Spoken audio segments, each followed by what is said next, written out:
Hello friends, मैं जा रहा हूँ जितिया पर्व आज है और मैं आपको अपना घर दिखाऊंगा। और जा रहा हूँ मैं किताब पढ़ने जितमान बाबा का। देखिए ये मेरा घर है, थोड़ा अंधेरा है, देखिए लाइट है, ये हमारा घर। और यहाँ जितिया पर्व हो रहा है, देखिए अंदर में। चलिए मैं किताब पढ़ के आपको सुनाता हूँ। देखिए हमारी दादी लोग, और ये भाभी जी है, और ये बड़की मम्मी, और वो रहे हमारी मम्मी जिन्होंने जीवित पत्रिका वर्त कथा की है। देखिए ये सब बहुत अच्छे से पालन कर रही है। और वो देखिए हमारी फुआ सही है। और ये देखिए यहाँ पर हुआ है डलिया सब सजा गया है। देखिए आप लोग को दिखाते हैं। देखिए वो गुरु महाराज का फोटो है। ये देखिए पूरा अच्छा तरह से हो रहा है। चलिए ठीक है, आप लोग बैठिए, मैं आप लोगों को जितवाहन व्रत की कथा सुनाता हूँ। जितवाहन नामक राजा था।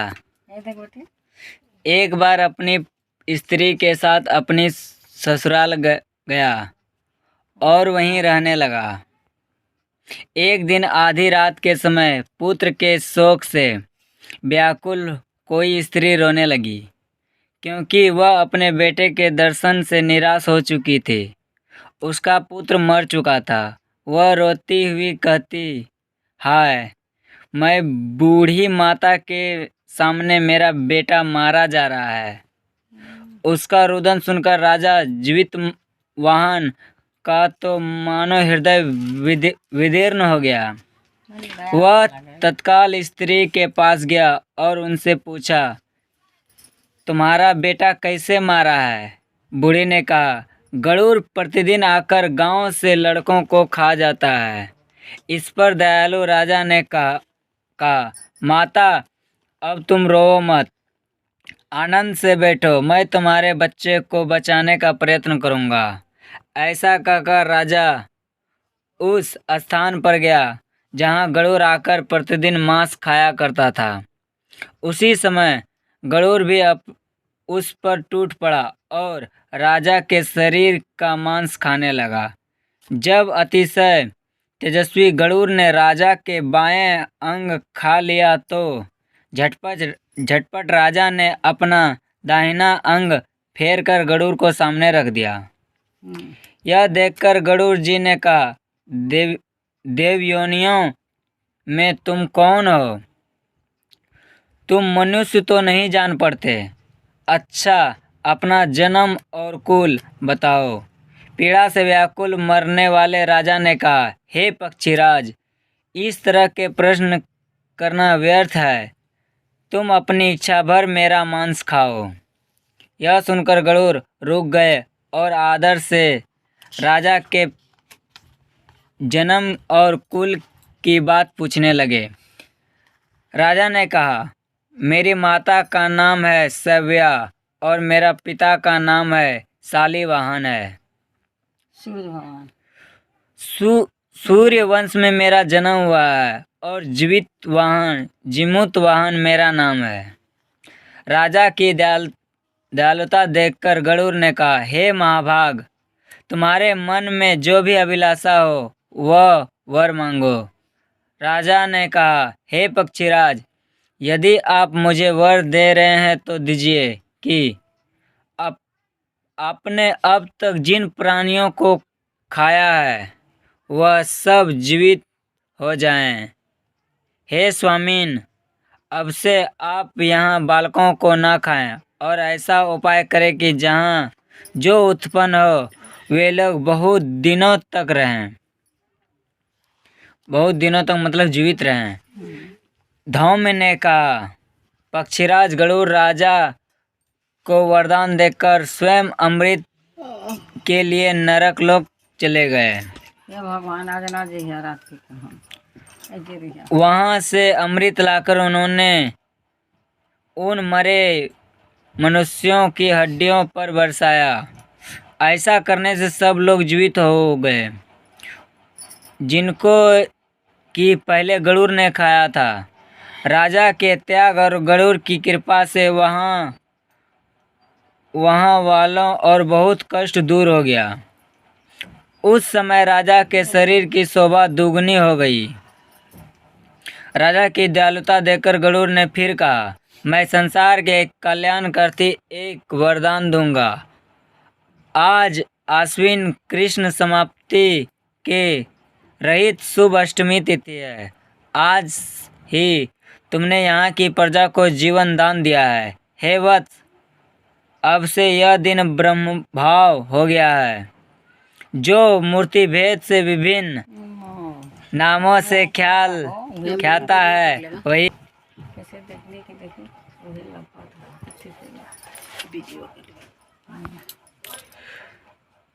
त्रैलोक्य के पूजित दुर्गा अमृत प्राप्त करने का अर्थ है जीवित पुत्रिका का कहलाई है। सो इस स्थिति को जो स्त्रियां उस जीवित पुत्रिका की और कुश की आकृति बनाकर अपनी पूजा करेंगी तो दिनों दिन उसका सौभाग्य बढ़ेगा और वंश की भी बढ़ती होती रहेगी। हे महाभाग, इस विषय में विचार। उदया तिथि के अष्टमी को व्रत करें, यानी सप्तमी वृद्ध अष्टमी जिन दिन हो उस दिन व्रत न कर शुद्ध अष्टमी को व्रत करें और नवमी को पारण करें। यदि इस पर ध्यान न दिया जाए तो फल नष्ट हो ही जाएगा और सौभाग्य तो अवश्य नष्ट हो जाएगा।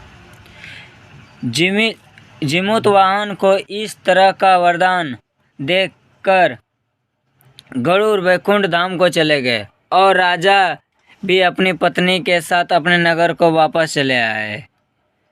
धौम्य द्रौपदी से कहते हैं कि हे देवी, मैं यह अतिशय दुर्लभ व्रत को तुमको बताया है। इस व्रत को करने से बच्चे दीर्घायु होते हैं। हे देवी, तुम भी पूर्वोक्त विधि से यह व्रत और दुर्गा जी की पूजन करो तो तुम्हें अभिलषित फल प्राप्त होगा। मुनिराज धौम्य की बात सुनकर द्रौपदी का हृदय एक प्रकार का कौतूहल उत्पन्न हुआ और पूर्ववासिनी स्त्रियों को बुलाकर उनके साथ यह उत्तम व्रत किया। गौतम ने कहा, यह व्रत और उसके प्रभाव को किसी एक चिल्ली ने सुन लिया और अपनी सखी सियारिनी को बताया। इसके बाद पीपल वृक्ष की शाखा पर बैठकर उस चिल्ली ने उस वृक्ष को खोते में बैठकर स्यारन ने भी व्रत किया। फिर वही चिल्ली उस उत्तम ब्राह्मण के मुख से यह कथा सुन आई और पीपल के खोते में बैठ गई। सुनाया। स्यारिन ने आधी कथा सुनी थी, उसे भूख लग गई। वह उसी समय शव के भरे हुए शमशान में पहुंची। वहां उसने इच्छा भर मांस का भोजन किया और चिल्ली बिना कुछ खाए पिए रह गई और सवेरा हो गया। सवेरे वह गौशाले में गई और वहां गौ का दूध पिया। इस तरह नवमी को उसने पारण किया। कुछ दिनों बाद वे दोनों मर गई और अयोध्या में किसी धनी व्यापारी के घर जन्म ली। संयोग से उन दोनों का जन्म एक ही घर में हुआ, जिसमें स्यारिन ज्येष्ठ हुई और चिल्ली छोटी। वे दोनों सभी शुभ लक्षणों से युक्त थी, इसलिए बड़ी काशीराज और छोटी उसकी मंत्री के साथ गार्हपत्य अग्नि के सामने विधि पूर्वक ब्याही गई। पूर्व जन्म के कर्म फल से वह मृगयनी रानी हुई। जिस किसी भी संतान को उत्पन्न करती वह मर जाती थी और पूर्व जन्म की बातों को स्मरण करने वाली मंत्री की पत्नी ने 8 वसुओं के सदृश तेजस्वी 8 बेटे उत्पन्न किए और सभी जीवित रह गए। अपनी बहन के पुत्रों को जीवित देखकर ईर्ष्यावश राजपत्नी ने अपनी स्वामी से कहा, यदि तुम मुझे जीवित रखना चाहते हो तो इस मंत्री के भी पुत्रों को उस जगह भेज दो जहां मेरे बेटे गए हैं अर्थात इन्हें मार डालो। यह सुनकर राजा ने उस मंत्री के पुत्रों को मारने के लिए कई प्रकार के आयुध किए, पर मंत्री के पत्नी ने जीवित पुत्रिका के पुण्य बाल से बचा लिया। एक दिन राजा ने अपने आदमियों से उन पुत्रों का सिर कटवाकर पिटारी में रखवाया और वह पिटारी उनकी माता के पास भेज दिया। किंतु वे 8 सिर बेशकीमती जवाहरात हो गए और भले चंगे वे 8 लड़के अपनी माता के पास वापस चले गए। उनको जीवित देखकर राजपत्नी को बड़ा विस्मय हुआ। अंत में वह मंत्री की पत्नी के पास गए और उनसे पूछा, बहन, तुमने ऐसा कौन सा पुण्य किया है जिसे बार बार मारे जाने पर तुम्हारे बेटे नहीं मरते?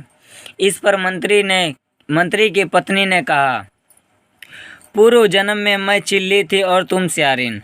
दोनों ने व्रत किया। तुमने व्रत के नियमों का भली भांति पालन नहीं किया था और मैंने किया था।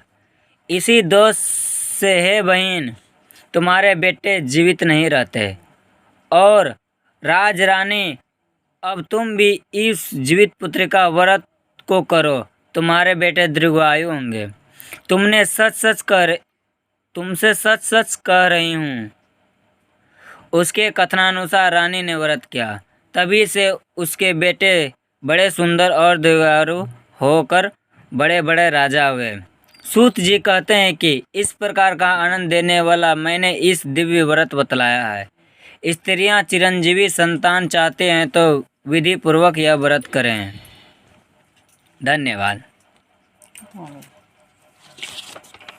समाप्त। ये था जीवित पुत्रिका व्रत कथा। देखिए, ये तीज व्रत है और ये डलिया सजा हुआ है। देखिए, मेरी मम्मी जो है पूजा कर रही है, प्रणाम कर रही है। देखिए, आप लोग हमने व्रत कथा कह दिया है। आप लोग ज़रूर सुनिए, उसको अच्छा से कीजिए व्रत। आप लोग के पुत्र भी दीर्घायु होंगे और अच्छे से बड़े होंगे और कुछ न कुछ जीवन में ज़रूर करेंगे। आप लोगों की सेवा और सत्कार ज़रूर करते रहेंगे। ठीक है, मिलते हैं नेक्स्ट वीडियो में। तब तक के लिए धन्यवाद।